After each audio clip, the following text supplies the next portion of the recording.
Well, I mean, the thing that's really interesting, he's come off the bench. He had a good at-bat yesterday against Rosenthal and really shadows 100 miles an hour and turns around 100-mile-an-hour fastball foul. So I like that. And then today, that was my biggest thought or concern. How would he react coming off the bench? So today he reacted pretty well. With the 2-strike count, the ball goes into center field bleachers. And then yesterday, to pull that ball was not easy to do and hit it that hard. So again, we're seeing that moving down the road again, just trying to figure out to give all these guys opportunity and playing time.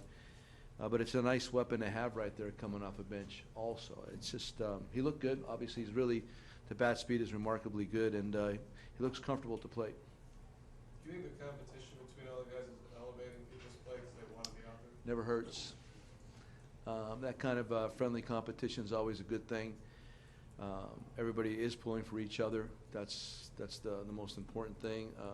They know that it's bigger than any individual out there regarding what we're attempting to do right now. So, yeah, it's you see Baez come off the bench, hit a double. Soler's home run. KB looks really good right now, and so does Rizzo, obviously. Schwarber, I know he's had struggle getting hits, but he had hit the ball hard several times tonight. Really good at bats. He looks great to me. Actually, I'm not worried about him at all. His swing looks outstanding. Bullpen is a big contributor. Hammer, I think, gets the win, doesn't he? And I'm sure he's the first to tell you he wasn't as sharp as he can be. But I'm really liking what I'm seeing out of Cahill and Richard out of the bullpen. Those acquisitions have been huge in that middle part of the game. That's the part of the game you win and lose a lot of times.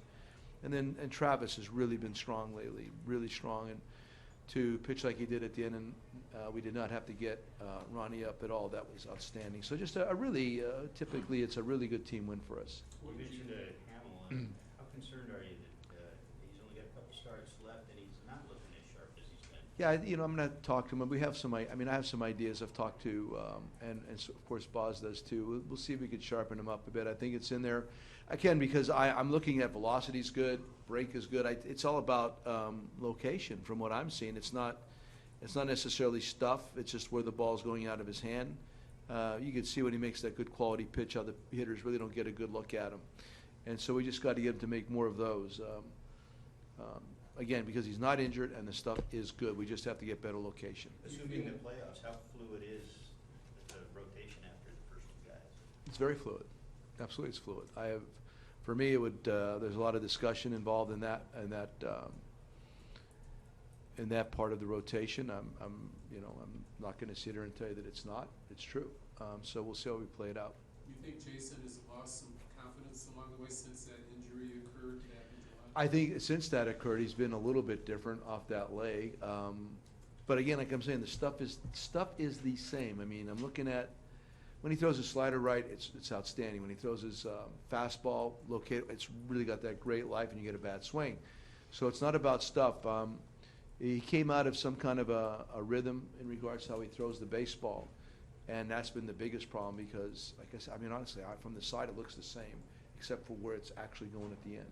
He's only one walk, and it came in the last inning. They did a positive sign. He was having troubles locating. Jason, only one walk. Only one walk, but that could be attributable to a team also that wants to swing the bat, and that's where you get into a bad count and they're really going to turn it loose. That's all contributing to that. I'm not going to sit here and tell you that it was command was sharp. It's not true, and he'll be the first one to tell you that.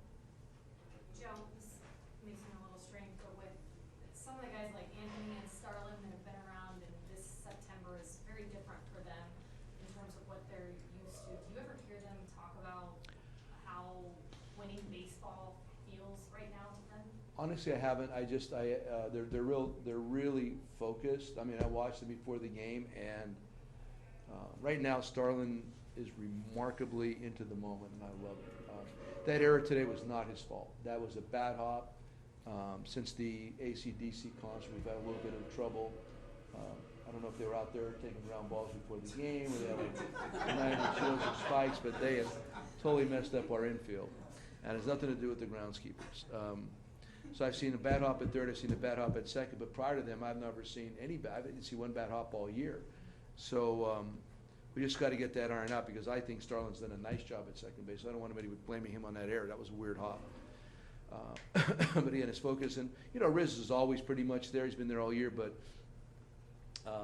together hitting fourth and fifth today, they look really nice. For Rizzo to be on all 5 times tonight, how locked in is he going into the stretch here? But honestly, he might have had a mini bad stretch or two all season. He's been pretty consistent. He knows what's at stake. He loves to play. He's ready every day. I can't say enough good things about him.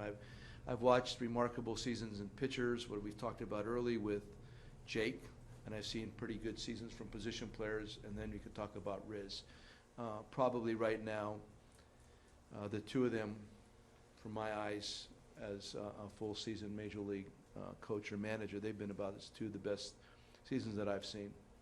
Joe, as you have observed these guys in the month of September leading up to the postseason compared to your 2018 with Tampa, how does it compare? What have you seen of these guys right now? Can you compare? They're the same and they're different at the same time. I mean, this team's probably a little bit younger, probably a little bit more. You can't even say that physical with the bat. I mean, the team there was similar in the fact that we'd strike out a lot. That Tampa team had more speed, just straight up speed. We had more speed there. This team's a little bit more physical, I think. Pitching wise, probably had an edge in Tampa Bay at that time overall. Defense, this defense is now approaching that level. There's give and take is the best way. I just like attitude. We come ready to play every night, similar. All we're concerned about is winning, similar. I love all that. Trust me, believe me. I mean, in the dugout, I show up and then you go down and then grab something to eat, and they're like buzzing. Go out in the dugout before the game, they are ready to play, and that's what else could I possibly ask for? I mean, we were going to make mistakes. We are going to make mistakes every night, but their intent is absolutely exactly what you're looking for.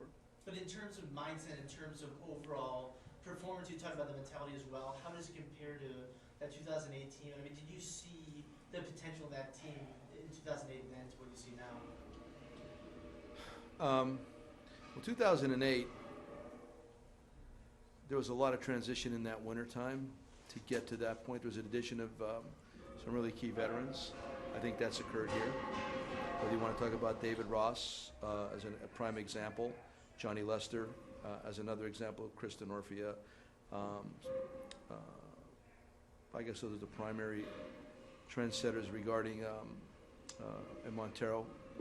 That was a big part of the Rays being better. It was a lot of good young players, but the guys that really could lead them did lead them, and I think that's happening here. So that's probably, there's a lot of similarities, but the biggest thing that I like is the fact that that guy's making a lot of noise out there with probably, what do you got, a keg, half keg, or? It sounds like a little rolling rock rolling around out there, and but I think a lot of it has to do with the veteran leadership, which I think is outstanding here.